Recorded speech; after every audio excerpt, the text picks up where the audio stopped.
الحمد لله رب العالمين والصلاة والسلام على آله وأصحابه أجمعين أما بعد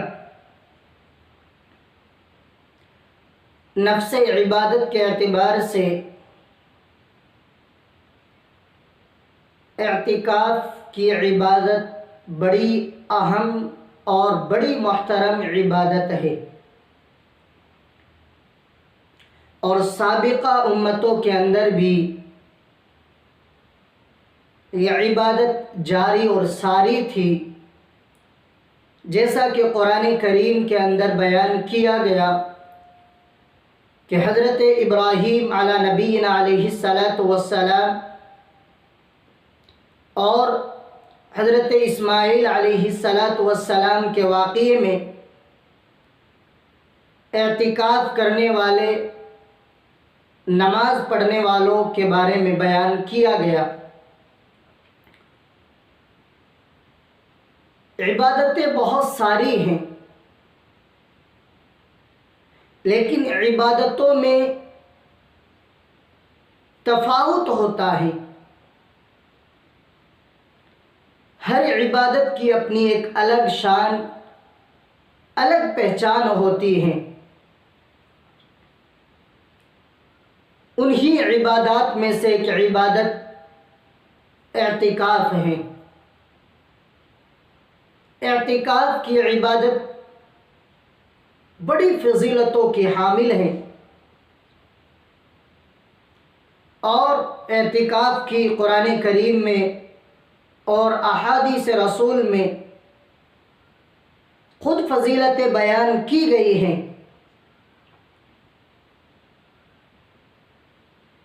اعتکاف کرنا اللہ کے دربار میں حاضر ہو کر پڑے رہنا، اور اعتکاف کو آپ ایسا سمجھے کہ جیسا کہ ایک آدمی کسی کے یہاں جا کر پڑ جائے اور اپنی بات منوا کر ہی وہاں سے واپس ہو، اسی طرح اعتکاف بھی اللہ کے دربار میں جا کر پڑ جانا اور گویا کہ اپنی بات منوا کر واپس ہونا ہے۔ اعتکاف کی فضیلت اللہ کے رسول صلی اللہ علیہ وسلم نے بیان کی، فرمایا کہ اعتکاف کرنے والے کو اللہ بہت سارے ان اعمال کا اجر اور ثواب دیتا ہے جو وہ عمل نہیں کرتا۔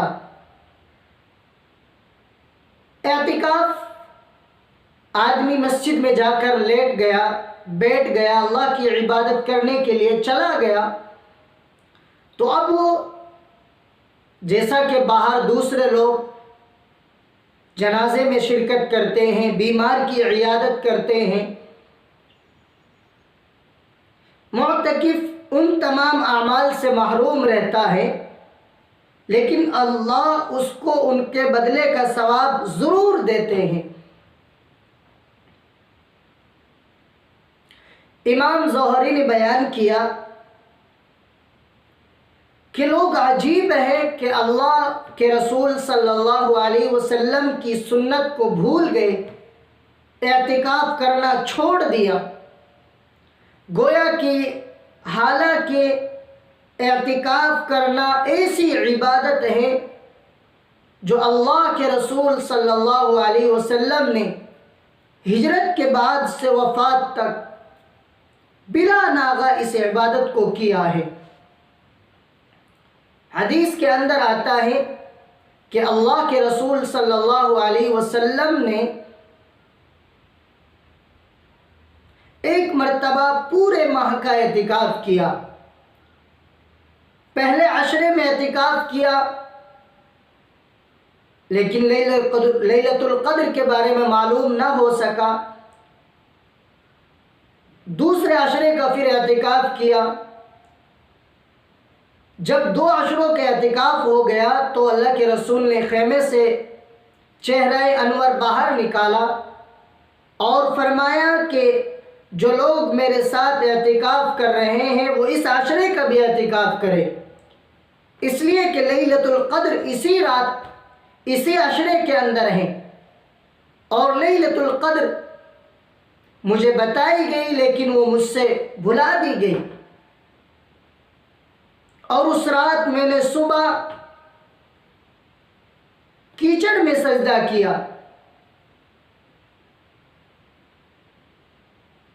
اور لیلۃ القدر طاق راتوں میں ہے، 21، 23، 25، 27، 29۔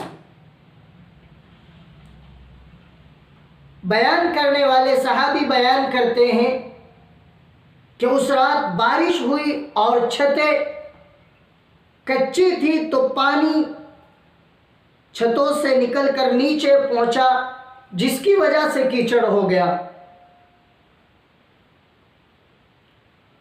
تو گویا کہ اللہ کے رسول صلی اللہ علیہ وسلم نے اعتکاف کیا۔ پھر بیان کیا گیا کہ آپ نے آخری عشرے کا اعتکاف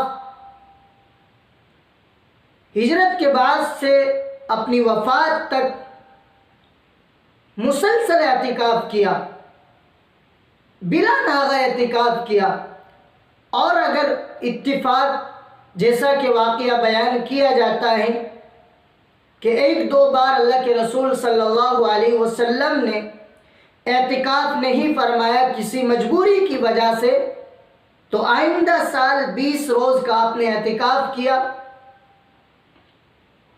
گویا کہ اعتکاف کی بڑی فضیلت ہے۔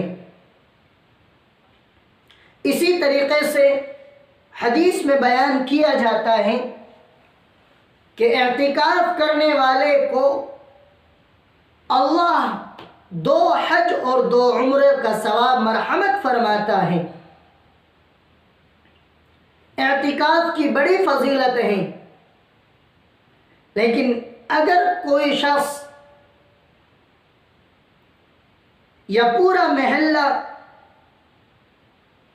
محلے میں سے کوئی ایک شخص بھی مسجد کے اندر اعتکاف نہیں کرتا تو پورا محلہ گناہگار ہوتا ہے۔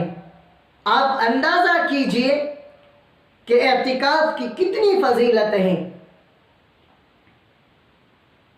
اسی طریقے سے حضرت عائشہ صدیقہ رضی اللہ تعالی عنہا بیان کرتی ہے کہ آپ علیہ السلام ہر سال ماہ مبارک کے آخری عشرے کے اندر اعتکاف فرمایا کرتے تھے۔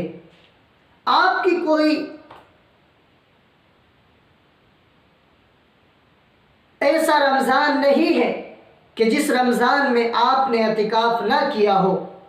گویا کہ آپ کا مواظبت فرمانا اس بات کی طرف اشارہ کرتا ہے کہ اعتکاف بڑی فضیلتوں کا حامل ہے۔